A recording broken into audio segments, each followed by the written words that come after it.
Hey everybody, welcome to another episode of the First and 15 podcast. I'm Joel Pulliam, and like I always say, the first comes from the First Amendment, the right to free speech, and the 15th comes from the 15th Amendment, which is the right to vote. You know, I was reading a report last week about the economy, and look, on this show I'm always going to be honest, whether it's good or bad. Overall, you know, if we look at the metrics you go by, unemployment's gone down in the last year, so has inflation has eased up a little bit. Still too high, but I think everybody acknowledges that. But there is improvement, so you can't deny that.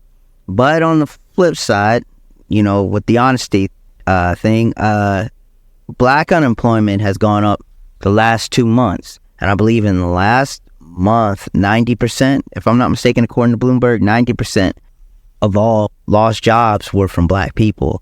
And so that shows that, again, the rising tide doesn't always lift all boats. And that's something specifically the administration needs to pay attention to is that black unemployment number. And it also goes to show that while things have somewhat gone back to normal isn't good enough, nor has it ever really been good enough, and that shouldn't be the barometer.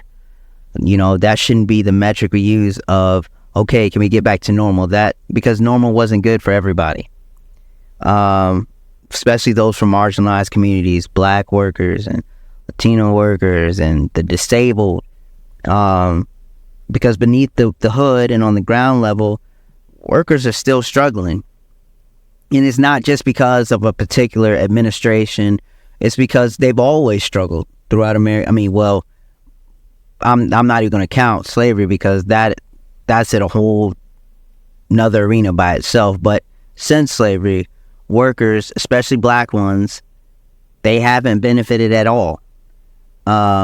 So again, it's not just a one president thing. This is American history. It's not confined to a 4-year term, right? It's the story of capitalism in general in this country. The worker has suffered every single time. And so the point of today's podcast is to look at it through the perspective of the people who are thought to be at the bottom when it comes to the economy. Those who do the jobs that makes this country go, you know, from the truck drivers to the loaders to the dishwashers, those who work in food service, the people who make this country go round. Like, I know you guys have seen workers' rights have really been in the news lately. Obviously, the writer's strike is an instance. I wouldn't say those aren't people who are struggling, like in terms of like they're not the dishwashers and, you know, the janitors and things like that. But they too are deserving of pay and security, financial security, and human rights as workers. So, you know, I'm standing in solidarity, and I think the strike with the actors started today. So, you know, I'm rooting for them. But the bigger one is UPS, and I believe that it's July 31st is the date that the union and then UPS itself have to come to an agreement, or up to 340,000 UPS workers will go on strike. And what they're asking for, they're basic things, like they want better pay, seemingly that things cost more. They want higher wages. They're also like the safety and health concerns. If I'm not mistaken, I don't even think the drivers of trucks have air. And in the South, you know, that's a problem. So, and that's crazy how they've never gotten them air. And also, stronger protections against like harassment on the job. And like, so that could be sexual harassment, that could be verbal harassment, bullying, all these things. There aren't really protections in place at UPS. And the reason I know is because my brother and I, we actually worked at UPS for a while, and it was part-time, and it was during Christmas season. It started in Christmas season, which is the toughest part of the year. So we were able to see just all that workers go through. And to be honest, where the positions we were in, which were like loaders, that's like at the bottom level. I was in between jobs. You're looking for some extra money during the holiday season. It gets tough out here. And so, we decided to sign up. But I'm not sure we were ready for what we had to do.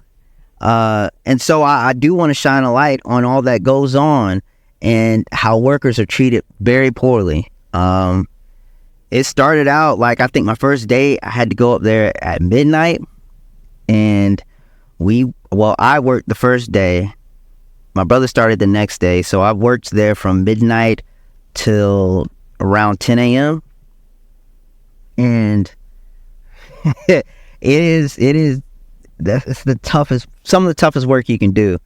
And I'm grateful for the opportunity. We both are. So I'm not saying it to like shun the entire thing, but there are a lot of bad things that went on.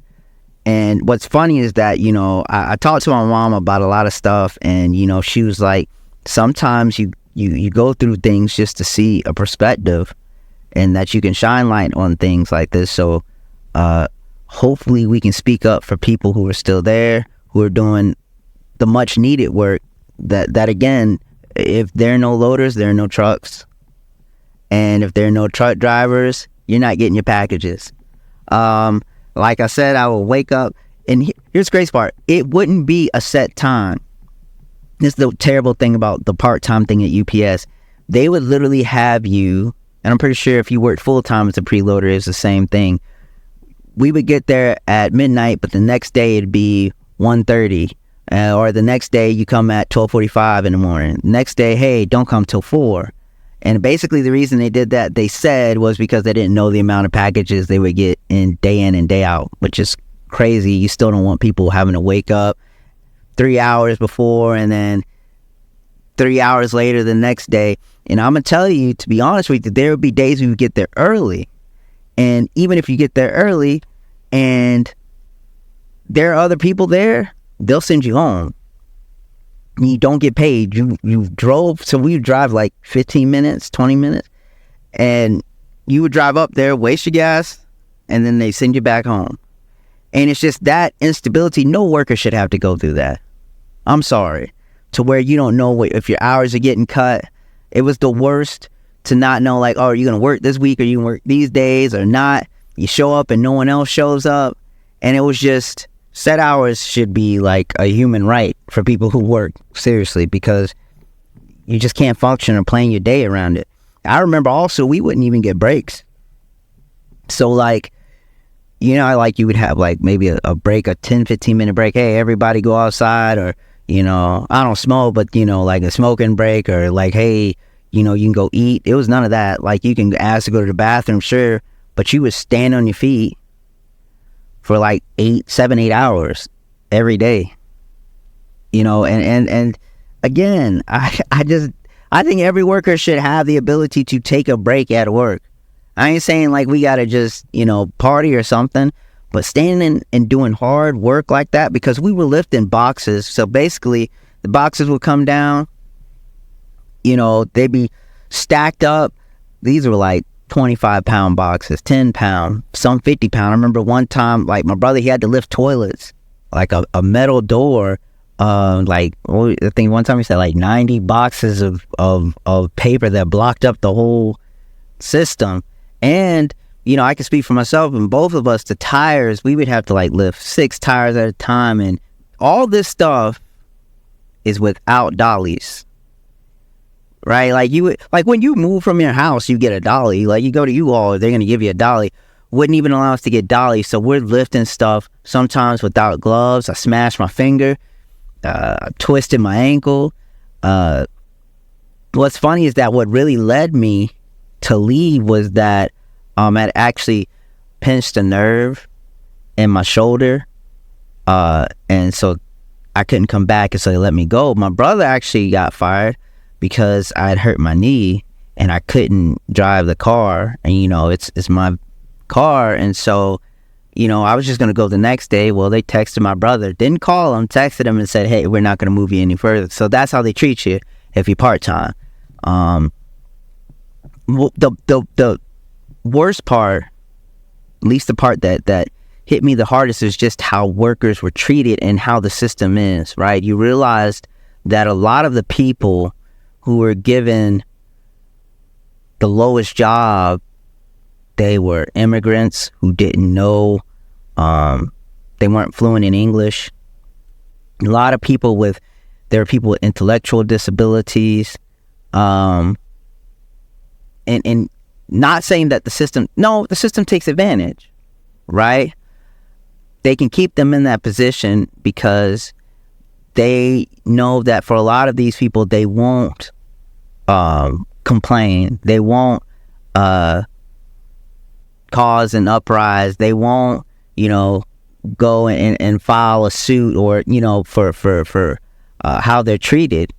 And that hurt me because I hate to see people get taken advantage of. Like, hardly any white people worked at that spot.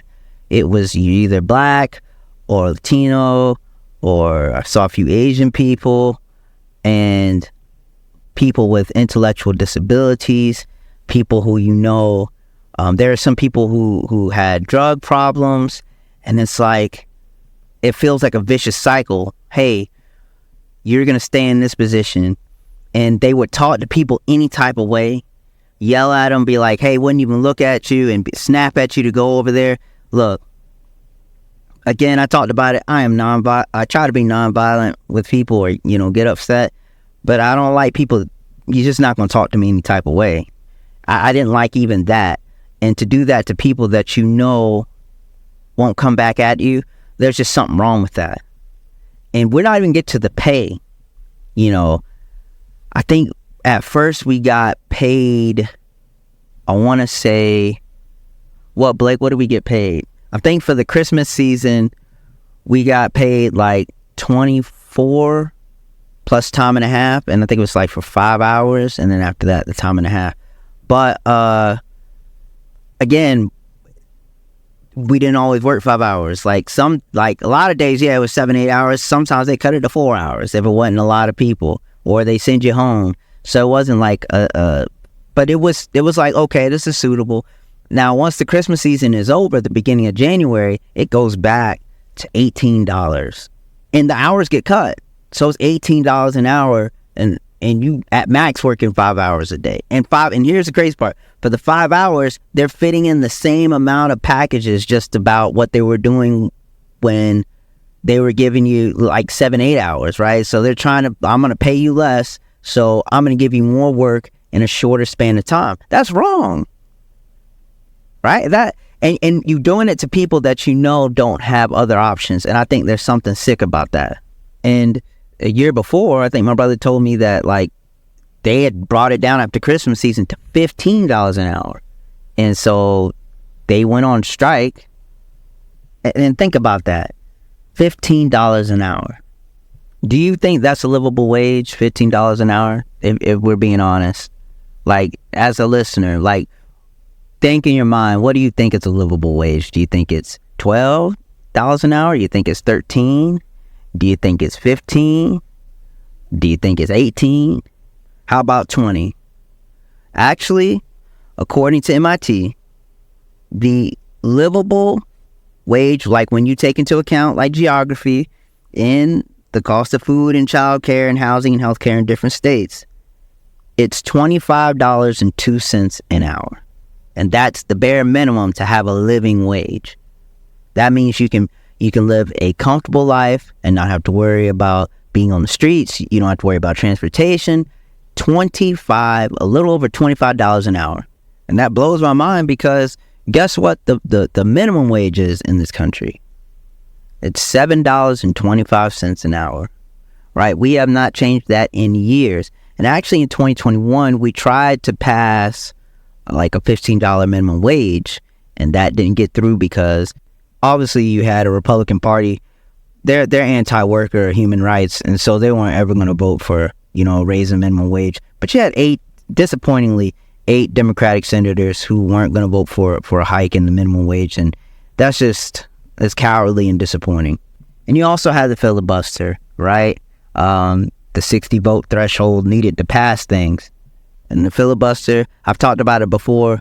I think Democrats 2024, they need to run off of, they're going to kill the filibuster because it's upheld even things like voting rights, but especially a federal minimum wage increase, because $7.25 is ridiculous. And there are some states that don't have a minimum wage. That's the crazy part. Like in the South, there's certain states that don't have a minimum wage. You can pay anybody whatever. And with that $7.25 minimum wage, here's the thing a lot of people also don't know, is that 1.1 million workers earn wages at $7.25 per an hour or below. So over 1 million workers either make $7.25 or below that. That's insane. And that's accounting for a 40-hour work week, which some people don't get. In 52 million workers, or 32% of all workers, make less than $15 an hour. So think about that. A livable wage is about $25 an hour, according to MIT. But 32% of workers earn less than $15 an hour. And there might be people who are listening like, well, that's you get what you deserve. If you work at McDonald's, you should. Here's the thing. If those people aren't loading those trucks, like I said before, no packages get delivered. That means to hospitals, to everywhere. You don't get food delivered to the grocery store. If they're not stockers, you're not getting the food to the shelves. If they're not cashiers, how are you buying them? If there are no janitors, everything would be a mess. These are people who make the world go round. And as a human being, everyone deserves a livable wage. And if you can disagree with that, I'm going to be honest, you need to rethink your morals. You need to rethink everything about your life and what you hold dear and what priorities you have. And remember, without those people who make the minimum wage, without those people who make the $7.25 an hour, who make a $15 an hour, you don't get the things you need. Like, even if you look past the moral argument, logically, this country will fall apart without those workers.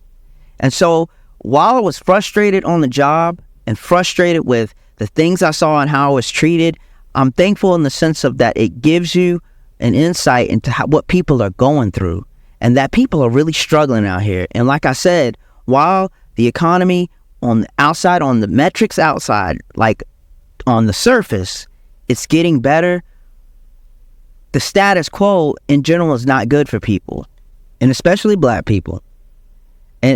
And that's why, there's a need for unions. All right, growing up, I grew up in, I was born in Michigan, but I grew up in South Carolina. That's a right to work state, meaning that there are no unions. You don't have a right to unionize. That's not happening. And so think about in those states, there are states that have no minimum, right? No minimum wage, no floor of a minimum wage, and you don't have a right to unionize. So what do you think is happening to those workers? And so, yes, I'm 100% behind unions and getting, the Workers' Bill of Rights and getting what you deserve as a human being, as an American, as a human being worldwide. Workers should have a Bill of Rights. It's just basic human decency. And I'm not going to, gloss over when it comes to unions. I do also have to acknowledge that even with unions, black people have had trouble. Even if you go back to Reconstruction, right? After Reconstruction ends, black people, they weren't accepted by unions. Like, unions would go out of the way to protect rich white people before they would protect black people. Like the AFL, the American Federation for Labor, weren't accepting black people. Like, black people were not included in unions for the most part for like 100 years. They eventually had to make, like, I think it was called like the Colored National Labor Union, where they all met and, tried to get, protections for black workers. And it really wasn't until like Philip Randolph, right? He's someone who's famous. He's a part of that famous group with Martin Luther King and John Lewis and Roy Wilkins and people like that. He actually was first known for helping organize the Brotherhood of Sleeping Car Porters, for like Pullman porters. And that's probably the first time that black people were really able to unionize. I believe it was like close to 18,000 of them in the union. I think somewhere around that number. And so, again, the relationship early on between unions and black people wasn't really strong. And I just didn't want to like gloss over that history, because I'm always going to tell the truth about the history of things. And I like to see, and this is also the problem, it's like most black people live in right to work states. So that's a problem, to where the people who need it the most, who need that union protection the most, aren't even allowed to unionize. Like, there's a lot of structural problems within this country that we have to address.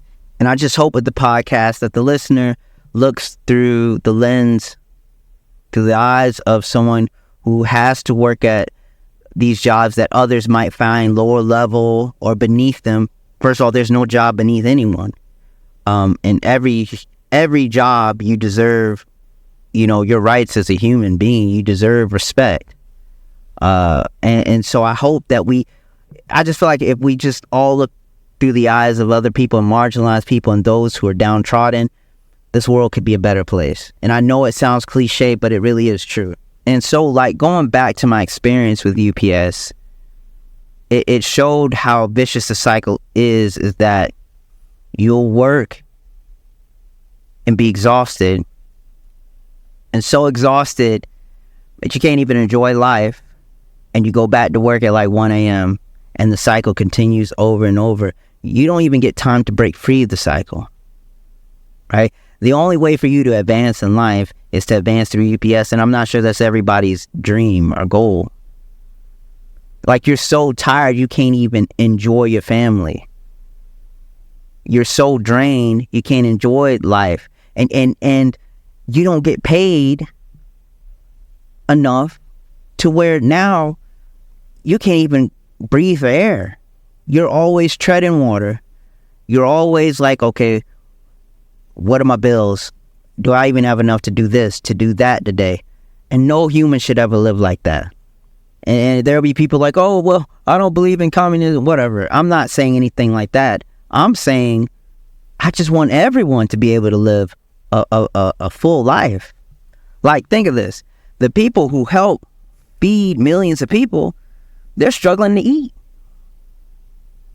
Like, the people who are struggling to keep their lights on, they're the ones helping keep everyone else's lights on. There's no justice in that. Like, oh, I'm helping to stock shelves so that everyone else can have a good meal, but I'm barely taking $12 home a day so I can feed my own family. And then this is how that cycle of poverty starts. And for people who've never been poor, it's a vicious cycle to where what you have to do to get out of it only entrenches you more in poverty. And so it's like the things you have to do to move out of minimum wage jobs, it keeps you in a minimum wage job. There is no lateral movement when it comes to this economy. Like, that whole, a dream of what they thought America was, that doesn't exist. Because you can't move laterally unless you start out good, a degree, people. You're not moving outside of the tax bracket that you're in for the most part. And to me, that's an indictment on a country. And that there is no American dream. Or if there is one, it's an individualistic dream. One to where people who aren't white and people, especially people who look like me, they ain't a part of it. They're not a part of it.